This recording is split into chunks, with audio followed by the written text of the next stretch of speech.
জিলাপি এই যে কালকের ছিল কয়টা এই জন্য। আজকে আপনার জিলাপি এখন তো আসে না, এই জন্য আর কি বিক্রি করতেছি।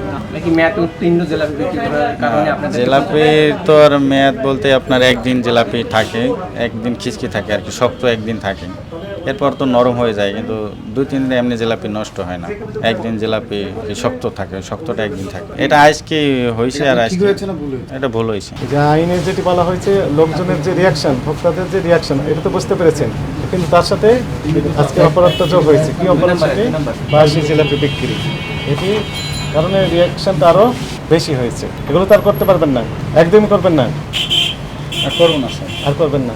এখানে কত কেজি আছে এগুলো ডেস্ট্রয় করে দিতে হবে, খাওয়া যাবে না। যাবে ডেস্ট্রয়? কোথায় করা হবে ডেস্ট্রয়? আশেপাশে কোথাও এরকম জায়গা আছে ডেস্ট্রয় করার মতো? ফ্যাক্টরি তো আপনি আর যেতে দিব না, কারণ ওখানে গেলে আবার একটু গরম করে পাঠিয়ে দিবেন, দিয়ে বলবেন যে এটা আজকে তৈরি। দেখেন, বিশ্বাস না হয় টাচ করে দেখেন, যিনি টাচ করবেন বলবেন হ্যাঁ ঠিক আছে গরম, আবার বিক্রি হবে, রিসেল হবে। এইগুলো আপনার হাতে আমরা এগুলো আর দিতে দেব না, বরং আমরা আমাদের উপস্থিতিতে আপনি ডেস্ট্রয় করবেন। এখানে তো নাই এরকম, এখন তার এটা আপনার যেটা আচ্ছা, তাহলে ময়লা আশেপাশে ডাস্টবিন কোথায় আছে? এইখানে নেই, কিন্তু আছে তো 32 নম্বর পাশে আছে, রাইট। আচ্ছা, আমাদের গাড়িতে তাহলে এটা কি ধরবে? আমাদের পুলিশের গাড়ি আচ্ছা ধরবে। আমরা আপনাদের উপস্থিতি, আপনার সাথে থাকবেন, ওখানে গিয়ে ডেস্ট্রয় করবেন, ঠিক আছে? এটা একটি। আর যেহেতু অপরাধ করেছেন, দৃষ্টান্তমূলক শাস্তি হওয়া উচিত। আপনি তো রোজাও রেখেছেন, দোষটা আপনার আছে, কিন্তু মূল 10 টাকার অপরাধ মালিকের। মালিক তো বলেছেন আপনাকে যে বাসি যা আছে ভেজাল খাবার বিক্রি করে দিতে হবে, কাস্টমার মরে যাক সমস্যা নেই, টাকা ইনকাম করতে হবে, এই তো টাকা চাই।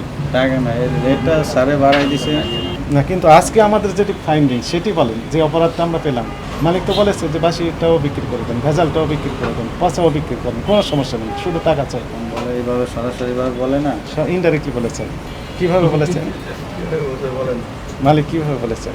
বলেন, মালিকের বক্তব্যটা একটু বলেন, কিভাবে বলতে হবে? না, কিন্তু মালিক বলেছেন যে এগুলো করা যাবে না, আপনি করতেছেন। কোনটা, কোন পক্ষের দোষ? আপনার পক্ষে না মালিক পক্ষের? নবাই পক্ষের, যোগসাজশ করে।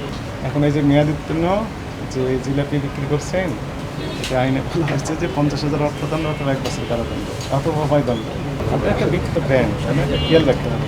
লোকজন চোখ বন্ধ করে আসেন, আস্থা জায়গা, এটা মনে করে যে আস্থার জায়গা।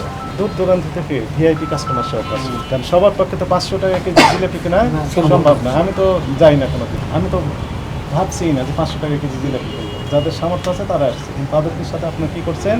প্রতারণা করে যাচ্ছে। আপনার প্রতিষ্ঠানকে সতর্কতামূলকভাবে 30,000 টাকা জরিমানা আরোপ করা হলো। আর এগুলো আমাদের সাথে চলে, নিয়ে চলে, নিয়ে ওখানে ডিসপ্লে করে দিয়ে তারপরে আপনি অফার করেন, টাকাটা পরিশোধ করেন।